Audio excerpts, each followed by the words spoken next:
Hello friends, welcome in target teaching school.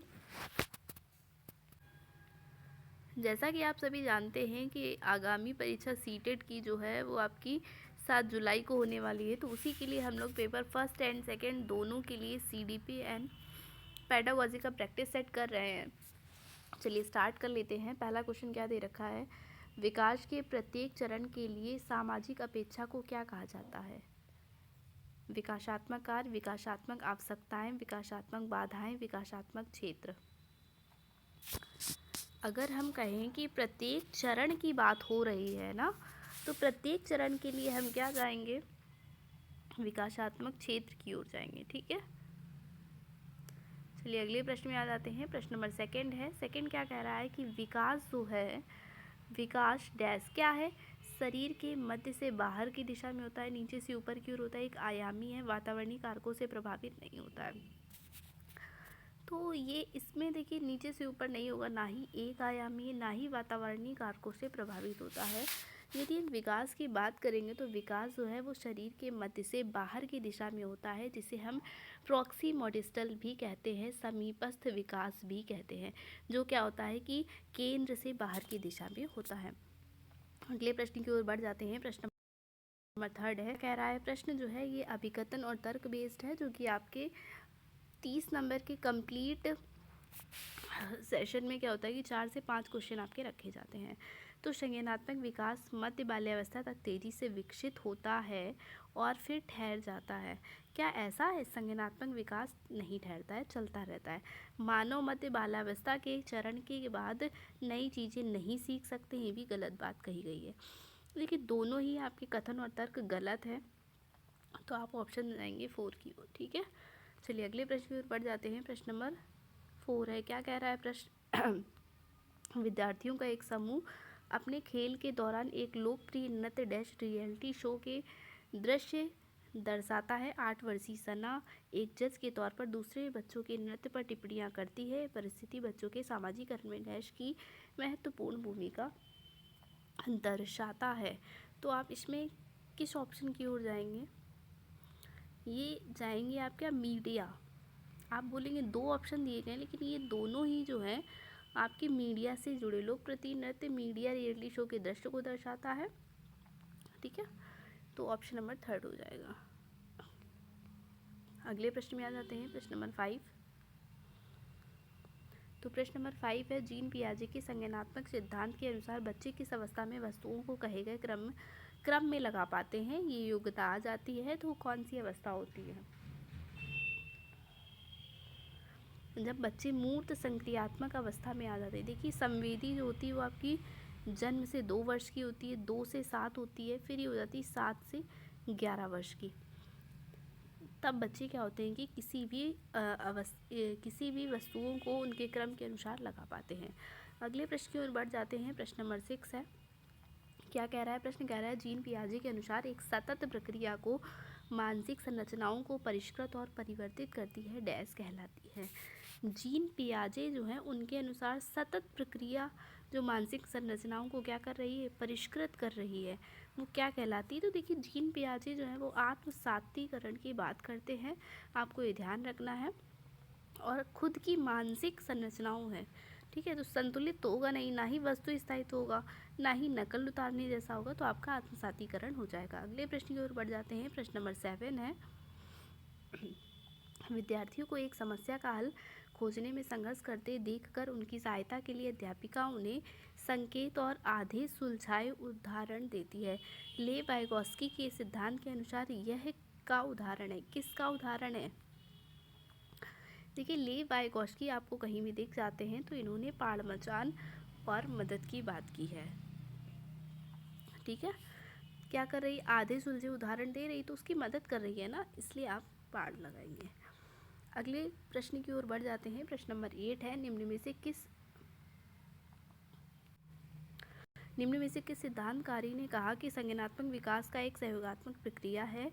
ये किसके द्वारा कहा गया है? देखिए संज्ञानात्मक विकास एक सहयोगात्मक की यदि हम बात करें तो ये समाज से जुड़ा हुआ है, तो ये बात कही है ले वाइगोस्की ने। ठीक है, ये फैक्ट बेस्ड जो आपके क्वेश्चन है, इनको आपको बार बार रिवाइज कर लेना जिससे आपके दिमाग में बैठ जाए। चलिए प्रश्न नंबर 9 की ओर बढ़ जाते हैं। प्रश्न नंबर 9 क्या कह रहा है? प्रश्न नंबर 9, लॉरेंस कोलबर्ग के सिद्धांत की एक मुख्य आलोचना है कि लॉरेंस कोलबर्ग की आलोचना करनी है। ठीक है, इन्होंने 6 चरण दिए थे लॉरेंस कोलबर्ग ने, तो इनकी आलोचना क्या है? मुख्य आलोचना नारी परिपेक्ष गौण है। उसने पियाजे के नैतिकता विकास सिद्धांत को संदर्भ में नहीं लिया, मतलब गलतियां बताई गई। इसके लिए आपको लॉरेंस कोलबर्ग का सिद्धांत पता होना चाहिए। उनके 6 चरण जो हैं, उन्होंने नारी परिप्रेक्षण गौण इसकी आलोचना की है। उन्होंने क्या किया है? केवल पुरुषों पर इफेक्ट किए हैं। ठीक है, चलिए अगले प्रश्न की ओर आ जाते हैं। प्रश्न नंबर 10 है, हार्वर्ड गार्डनर ने सुझाव दिया कि अलग अलग प्रकार की बुद्धियाँ होती, निम्न में से कौन सी बुद्धि गार्डनर द्वारा प्रस्तावित कारकों में नहीं है? ठीक है, इसके लिए आपको क्या है कि 8 प्रकार की बुद्धियाँ जो हैं वो पता होनी चाहिए, जो भी हार्वर्ड गार्डनर ने बताई हैं। तो संगीतमय की बात की है उन्होंने, भाषाई की भी बात की है और शारीरिक गति संवेदी की भी बात की है। व्यवहारिक की बात नहीं की है। व्यवहारिक की बात कौन करता है? व्यवहार आपका समाज से जुड़ा है, जो कि लेवाइगॉस्की करते हैं। ठीक है, चलिए अगले प्रश्न की ओर आ जाते हैं। प्रश्न नंबर 11 है, क्या कह रहा है? प्रश्न कह रहा है, इनमें से कौन सा विकल्प एक प्रगतिशील कक्षा में संरचनात्मक शिक्षक का उदाहरण है? देखिए, संरचनात्मक शिक्षक कब होता है? जब है क्या पुरस्कार दंड तो होगा नहीं, ना ही रट कर याद करना और शब्दांश पुनरावृत्ति, बार बार वेधन अभ्यास भी नहीं होगा। विविध स्पष्टीकरण, कई तरह से अगर बालक को समझाया जाता है तो संरचनात्मक शिक्षण का उदाहरण माना जाएगा। अगले प्रश्न 12 की ओर आ जाते हैं। प्रश्न नंबर 12 क्या कह रहा है? बहुभाषिक के संदर्भ निम्न में से कौन सा दृष्टिकोण उपयुक्त है? बहुभाषिक में विद्यालय को विद्यालय अवधि के दौरान उनकी मातृभाषा या स्थानीय भाषा का उपयोग करने के लिए दंडित किया चाहिए। दंडित क्यों करेंगे भाई? गलत बात बोली गई है। अगले ऑप्शन की ओर जाते हैं। ऑप्शन आपका सेकंड क्या है कि स्कूलों को केवल उन्हीं विद्यार्थियों को प्रवेश देना चाहिए जिनकी मातृभाषा निर्देश की भाषा के समान है, तो ये भी आपका गलत होगा। स्कूल में सभी प्रकार की भाषाओं को हम देखिए। फिर नेक्स्ट ऑप्शन क्या है कि शिक्षक को सभी भाषाओं का सम्मान करना चाहिए, तो ये बिल्कुल सही बात बोली गई है।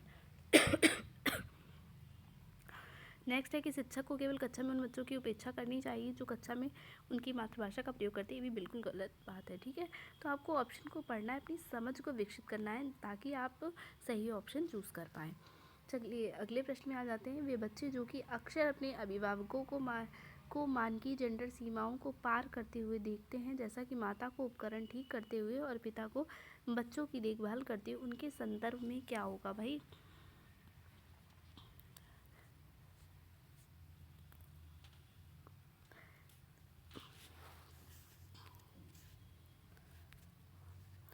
चलिए ऑप्शन देख लेते हैं। तो ऑप्शन आपके क्या दिए हुए हैं? क्या है कि कम संभावना है कि वे जेंडर रूढ़ियों का अनुसरण करेंगे। बिल्कुल सही बात है, क्योंकि वे माता उपकरण ठीक कर रही हैं और पिताजी जो हैं वो बच्चों की देखभाल कर रहे हैं। फिर क्या है कि पृथक्करण का पालन करेंगे। बिल्कुल गलत बात है, क्योंकि ऐसा उसमें उनके माता पिता ने नहीं किया है। और जेंडर रूढ़ियों का पालन, ये भी गलत है। और कम संभावना है कि वो समाज में प्रचलित जेंडर मानदंडों के विरुद्ध होंगे, ये भी बिल्कुल गलत कहा गया है। समाज के प्रचलित जो जेंडर मानदंडों के विरुद्ध होंगे, कम संभावना है कि वो विरुद्ध होंगे, है ना, क्योंकि उनके माता पिता जो हैं वो अपोजिट वर्क कर रहे हैं। चलिए अगले प्रश्न की ओर बढ़ जाते हैं। प्रश्न नंबर 14 क्या कह रहा है? राष्ट्रीय शिक्षा नीति 2020 जो है NEP 2020 के अनुसार आकलन के क्या उद्देश्य हैं? आकलन कैसा होना चाहिए?